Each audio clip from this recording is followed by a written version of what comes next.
Ya pemirsa, menyikapi Pilpres 2024 yang dinilai mengandung banyak potensi kecurangan, para relawan Ganjar Mahfud dari berbagai kelompok menggelar deklarasi kawal demokrasi. Dalam acara tersebut turut dibacakan petisi Brawijaya relawan Ganjar Mahfud. Menyikapi pelaksanaan terhadap tahapan proses pencalonan presiden dan wakil presiden, hingga pelaksanaan perhitungan perolehan suara oleh setiap peserta calon presiden dan wakil presiden serta quick count yang didasarkan pada data Sirekap dalam kurung terjadinya penggelembungan suara terhadap paslon tertentu. Dengan ini menyampaikan hal-hal sebagai berikut. 1. Bahwa proses penetapan calon presiden Gibran Raka Buming Raka dalam kurung wakil presiden paslon 02 dengan melakukan rekayasa hukum atau konstitusi sebagaimana putusan Mahkamah Konstitusi nomor 90 tahun 2023 merupakan upaya mengkhianati konstitusi dan merupakan tindakan yang sangat memalukan. Hal ini secara nyata-nyata dan kasat mata merupakan dugaan pelanggaran dan atau kecurangan pelaksanaan pemilu presiden dan wakil presiden tahun 2024. 2. Bahwa pendaftaran Gibran Raka Buming Raka sebagai wakil presiden paslon 02 yang diterima langsung oleh KPU tanpa melakukan revisi dan atau perubahan atas PKPU dalam kurung yang mensyaratkan umur 40 tahun merupakan pelanggaran yang dilakukan oleh KPU. Hal ini terbukti keputusan DKPP dalam keputusannya komisioner KPU dinyatakan bersalah. Ini sifatnya final dan binding. 3. Bahwa kami menilai hukum telah digunakan sebagai instrumen politik. Dugaan kecurangan terstruktur, sistematis, dan masif dalam pemilu 2024 ini masih menjadi sorotan publik. Ya, ditambah dengan sistem rekapitulasi bilik KPU alias Sirekap yang banyak masalah. Lalu jika benar terjadi kecurangan, apakah pemilu harus diulang? Kami akan membahasnya dengan mantan Hakim Konstitusi, Mahkamah Konstitusi periode 2003-2009, Bapak Marwarar Siahaan dan juga dosen Sekolah Tinggi Filsafat Driyarkara, maksud kami Bapak Yanuar Nugroho.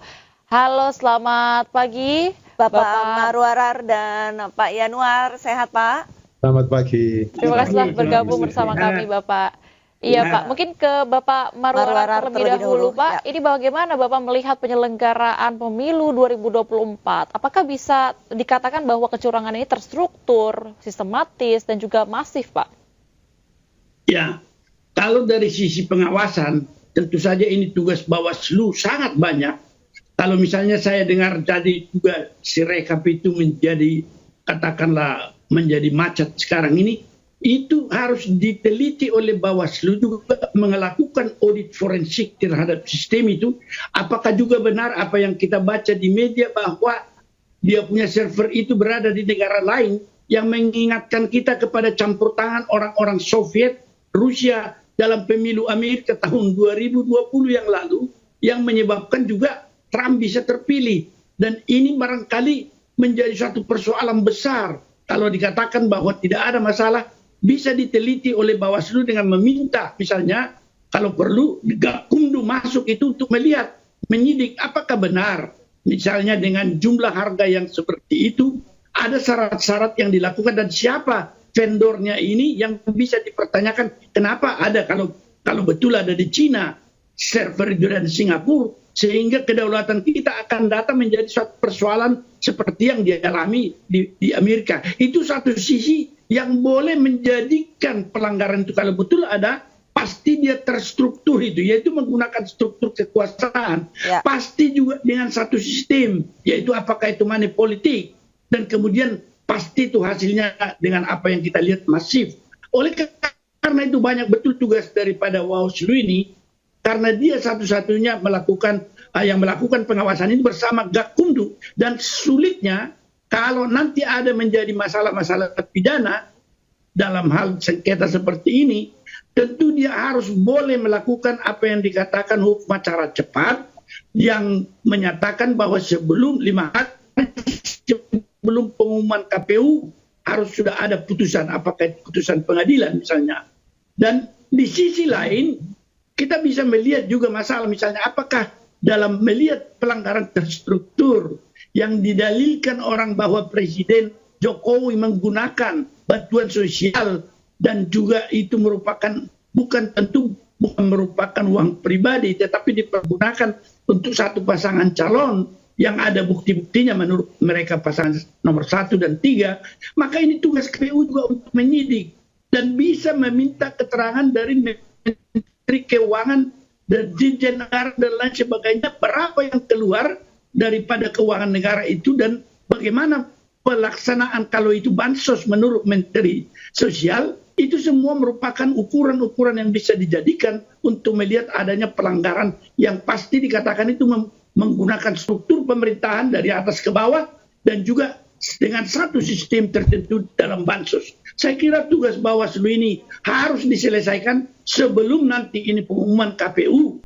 tentang hasil perolehan suara yang boleh membuka ruang dari para pihak yang tidak puas kepada Mahkamah Konstitusi. Tetapi harus diselesaikan dulu tugas ini. Kalau ini tidak diselesaikan oleh Bawaslu dengan Gakumdu, maka tentu saja pelanggaran TSM yang dilimpahkan kepada Bawaslu nanti untuk keadilan substantif harus menurut kita harus Mahkamah Konstitusi mampu mengambil keputusan tentang hal itu. Saya kira sementara demikian, Mbak Arlita. Baik, sementara saya ke Pak Yanuar terlebih dahulu. Pak Yanuar, lantas untuk temuan-temuan adanya curangan dari tim Koalisi Masyarakat Sipil ini apa saja? Sudah ada berapa banyak, Pak Yanuar? Terima kasih, Mbak. Saya sendiri waktu itu saya diundang untuk menanggapi temuan yang disampaikan oleh teman-teman dari Jaga Pemilu, dari Kawal Kecurangan, dari Kecurangan Pemilu, kemudian ada teman-teman dari kalau saya tidak salah ingat di Netgrid, saya tidak ingat semuanya Mbak hari Sabtu kemarin. Ya. Jadi kalau ditanya sudah ada berapa, saya bukan orang yang tepat untuk menjawab. Tetapi menurut saya satu hal yang paling penting di situ adalah bahwa temuan atas kecurangan atau dalam bahasa hukum mungkin masih dianggap sebagai dugaan kecurangan itu mesti terus disuarakan. Menurut saya itu yang penting, Mbak. Karena kalau tidak salah ingat saya juga ada anjuran atau himbauan dari pemerintah agar nggak usah teriak-teriak curang itu, tapi laporkan saja ke Bawaslu. Tapi dengan tadi disampaikan juga oleh Pak Marwarar, saya kira oke, dilaporkan itu penting, tetap harus dilaporkan dan selengkap mungkin. Tetapi diteriakkan dan disampaikan kepada publik itu juga penting. Karena begini, ini kan prosesnya kan tidak hanya saat penghitungan ya Mbak. Tadi Pak Marwarar juga sudah menyampaikan. Tapi ada proses panjang sebelumnya. Berbagai pelanggaran, entah etik, entah pelanggaran hukum, kemudian ada mobilisasi, ketidaknetralan aparat atau ketidaknetralan pemerintah, dan lain-lain. Bahkan termasuk menurut saya semacam manipulasi kesadaran atau manipulasi bawah sadar publik dengan soal bansos misalnya. Ketika bansos diasosiasikan dengan salah satu paslon, kalau paslon itu tidak terpilih nanti bansos akan berhenti atau nggak diteruskan. Itu kan bagi masyarakat miskin itu kan sesuatu yang sangat mendalam ya Mbak ya. Karena itu kan soal urusan hidup mati itu kan.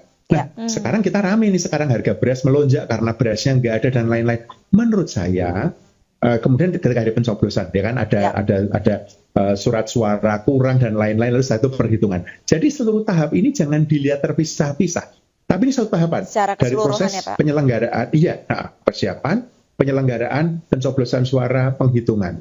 Ini yang mesti apapun kejanggalan, apapun masalah ini, menurut saya itu yang mesti disuarakan. Terus dilaporkan oke, dilaporkan. Tapi disuarakan. Dan sebenarnya itu disinilah sebenarnya peran media jadi penting ya Mbak. Itu dari saya. Baik, kita ke Pak Marwarar. Bagaimana ini menurut Bapak, karena kan sudah banyak sekali kita temukan juga di sosial media, netizen yang mengupload kecurangan-kecurangan yang terjadi di TPS mereka mencoblos begitu ya. Anggota KPPS juga mengatakan keresahannya untuk para pengguna Sirekap ini yang melihat data salah satu paslon tiba-tiba ada indikasi penggelembungan suara begitu. Lalu jika temuan-temuan dan bukti ini diajukan ke Bawaslu lalu juga sampai nantinya di MK, ini prosesnya seperti apa? Apakah ada dampaknya Pak? Ya, sebenarnya kalau untuk rekapitulasi, bahwa ada bantuan yang dikatakan Sirekap ini dengan sistem IT itu yang mungkin sangat modern, tetapi tanpa satu jaminan-jaminan pengamanan seperti ini, maka sebenarnya para pihak peserta pemilu dengan seluruh saksinya harus mendasarkan pada C1 hasil. Itu yang menjadi kunci sebenarnya, itu yang diangkat untuk menjadi angka-angka yang direkapitulasikan secara nasional nanti, sehingga kalau misalnya kita bicara mengenai bukti adanya penggelembungan, pengurangan dan lain sebagainya itu, tentu diharapkan dan dari awal sebenarnya sudah dipersiapkan para saksi-saksi untuk itu, dan mereka sudah diberikan formulir C1 yang secara nasional bisa dihimpun. Kalau ini terjadi nanti pelanggaran-pelanggaran dalam hal yang saya menemukan satu informasi saja, misalnya ada kesalahan input kemudian diperbaiki, justru bengkak ke tempat lain dan tidak bisa dikembalikan satu pasangan calon. Nah, oleh karena itu audit forensik itu menjadi penting, tetapi para pihak kita tidak berharap bahwa Bawaslu akan bisa menyelesaikan ini. Dan kalau ini tidak bisa selesai, tentu saja peradilan di Mahkamah Konstitusi bukan hanya menghitung seperti mahkamah kalkulator, dia juga harus meninjau dari keseluruhan proses yang keliru atau salah, yang melanggar hukum dan curang, itu pasti berhubungan atau terkait dengan hasil. Karena itu sudah dalil yang umum, proses akan mempengaruhi hasil. Kalau proses buruk, hasil juga buruk dan tidak bisa dipercaya. Oleh karena itu kesadaran daripada setiap peserta dengan seluruh timnya harus bisa mempersiapkan, bukan hanya karena kita sudah yakin ini ada pelanggaran, tetapi di MK keyakinan itu harus didukung oleh alat-alat bukti yang sah. Ya, terutama tadi itu adalah formulir rekapitulasi dan tentu didasarkan pada C1 itu. Saya kira ini yang harus disiapkan oleh peserta. Kalau saya melihat sekarang gerakan daripada pengawasan dari Bawaslu, kayaknya sporadis dan tidak ada satu sistem yang mereka melihat masalah nasional di dalam hal apa yang dikatakan pelanggaran-pelanggaran secara terstruktur, sistematis dan masif ini. Ini barangkali harus punya gagasan-gagasan yang bisa menembus. Dan MK juga nanti harus berpikir out of the box untuk memecahkan ini. Yaitu misalnya bisa membalikkan beban pembuktian. Jadi tidak hanya peserta yang keberatan di MK membuktikan, tetapi membalikkan, karena yang memegang semua data ini secara nasional adalah KPU dan Bawaslu. Mereka harus kita minta pembuktian terbalik, namanya dia harus menyatakan bahwa apa yang didalilkan ini tidak benar dengan memberikan bukti-bukti secara menyeluruh. Saya kira ini apa pandangan saya sementara. Baik. Saya setuju itu, Mbak. Saya setuju itu.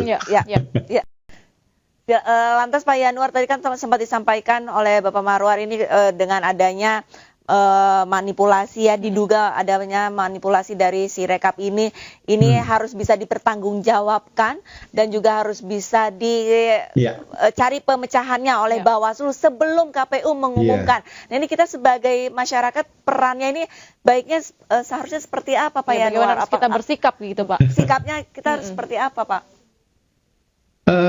Sekali lagi saya bukan ahli hukum, tapi saya setuju sekali dengan Pak Marwar tadi, karena salah satu hal penting adalah audit forensik terhadap sistem yang ada di KPU. Itu penting sekali. Pertanyaannya mendasar, mengapa dulu sudah ada kan situng, kalau nggak salah ya Pak Marwar, itu sudah jalan cukup baik dari lama, mengapa harus diganti ke Sirekap? Jadi kemudian bagaimana prosesnya, mulai dari server, apakah ada backdoor yang dibuka, apakah dan lain-lain. Ini dan saya yakin Indonesia tidak kekurangan ahli IT, Mbak. Ahli IT kita banyak. Sekarang pertanyaannya adalah apakah KPU mau sistem itu diaudit? Diaudit, dan saya kira betul banget audit forensik digital di Sirekap. Kalau Anda kemudian tanya ke saya, masyarakat sipil seperti apa? Masyarakat sipil harus mendukung itu menurut saya. Dan menurut saya teman-teman masyarakat sipil mendukung adanya audit forensik ini. Karena itu salah satu hal penting. Mengapa saya katakan salah satu? Karena nggak cuma itu. Sekali lagi, dari awal mesti disiapkan. Dan Sirekap ini kan bukan hari Mbak. Sirekap itu dari awal kan. Dari awal. Maka perlu disiapkan, perlu dicekin. Audit forensik ini menurut saya menjadi salah satu kunci untuk menjelaskan mengapa kejanggalan-kejanggalan ini terjadi. Mengapa di inputnya 61 keluarnya 361 atau mengapa aslinya 111 keluarnya cuma 7 seperti itu ya Pak Marwarar ya. Ini kan yang muncul secara sporadis di sosial media. Saya mengamati, saya melihat di Twitter, di Instagram, di TikTok itu cerita-cerita mengenai kecurangan itu cukup banyak. Tetap diomongkan, tetap diungkapkan, tapi upaya sistematik seperti audit forensik itu mesti, dan masyarakat sipil ada pada posisi itu, Mbak, meminta. Karena begini ya, kalau saya boleh menggunakan kata-kata legitimasi ya, pemerintahan yang lahir dari proses yang legitimate itu akan mudah mendapatkan dukungan publik secara lebih luas. Tapi ketika prosesnya kemudian terbukti tidak legitimate, pemerintah yang terbentuk tugasnya justru lebih berat. Karena dia harus bisa mengembalikan kepercayaan publik, kepercayaan pasar. Kebayang nggak Mbak, investor mau masuk Indonesia yang dicari itu apa? Kepastian hukum. Kalau dia mikir, lah hukum aja bisa diteko-teko, kok gimana saya mau memastikan bisnis saya jalan? Itu sesuatu yang penting loh ya. Nah itu yang menurut saya, mengapa legitimasi ini penting dan mengapa masyarakat sipil menurut saya ikut mendesak itu. Terima kasih. Baik, terima kasih banyak atas waktunya Bapak Yanuar dan Bapak Marwarar bersama kami di iNews Today ini. Semoga untuk kasus Sirekap ini segera terpecahkan dan Bawaslu juga benar-benar juga untuk bisa melakukan audit forensik tadi ya. Perlu untuk mengembalikan kepercayaan publik. Terima kasih banyak. Salam sehat Bapak-bapak. Salam sehat Bapak-bapak.